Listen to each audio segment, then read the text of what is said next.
Hello everyone, welcome to my channel. Today I'm going to share with you the best-selling book, How to Avoid a Climate Disaster, The Solutions We Have and the Breakthroughs We Need, by Bill Gates. This book comprehensively analyzes the impact of climate change on humanity, and how we should respond to this global challenge. It's definitely worth reading. I'm sure you are all familiar with the author, Bill Gates. He is the founder of Microsoft and has long focused his attention on philanthropy, caring about the health and education of the poor. But later Gates realized that climate change is stealthily becoming an even greater threat, which will have devastating impacts especially on impoverished regions. So he started learning about the subject, extensively interviewed experts and scholars, and gained an in-depth understanding of this issue. How to Avoid a Climate Disaster encapsulates Gates' years of thinking and insights on climate change. The book is divided into 4 parts. The first part describes the severity of climate change. Gates points out that compared to before 1850, the average surface temperature of the Earth has already risen by 1 degree Celsius. If we continue with business as usual, by the end of this century, this number could reach 48 degrees Celsius. Some data can give us a more intuitive sense of the gravity of the problem. Climate change-induced human mortality will be 5 times that of the COVID-19 pandemic. Economic losses will be equivalent to a global crisis on par with COVID-19 every 10 years. Specifically, sea level rise will inundate the homes of nearly 200 million people. Food shortages could cause grain prices to rise by more than 20%. Tropical diseases like mosquito-borne malaria will become more widespread. Fierce wildfires will become more frequent.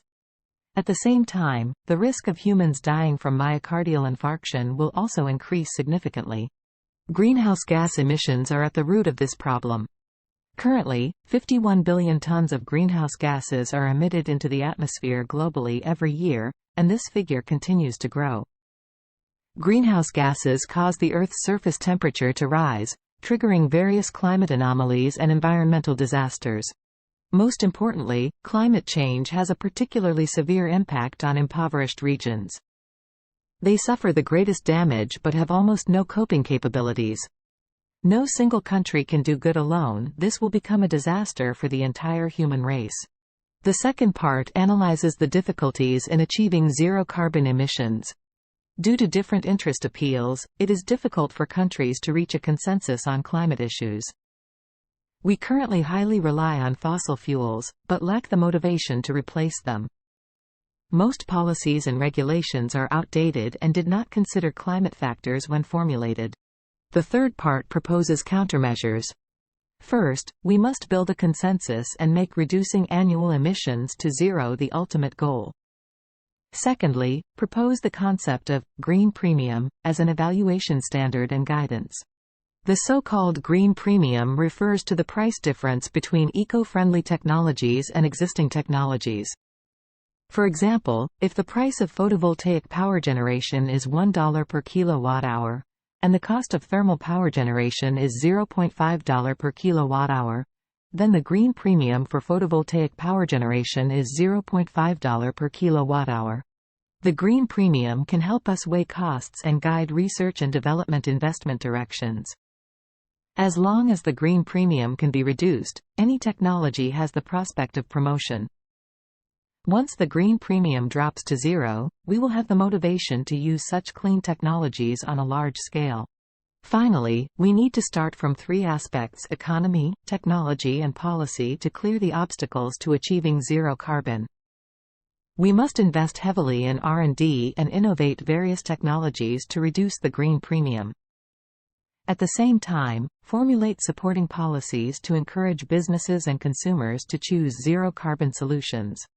The fourth part cites examples to illustrate how to achieve zero carbon emissions in areas such as electricity, agriculture and manufacturing. This requires promoting existing viable technologies while paying attention to cutting-edge technological innovations to further reduce the green premium. In agriculture, we can promote dairy and feeding efficiency of cow breeds, which can not only reduce methane emissions, but also increase the income of farmers. In addition, developing meat substitutes made from plants is also an effective approach.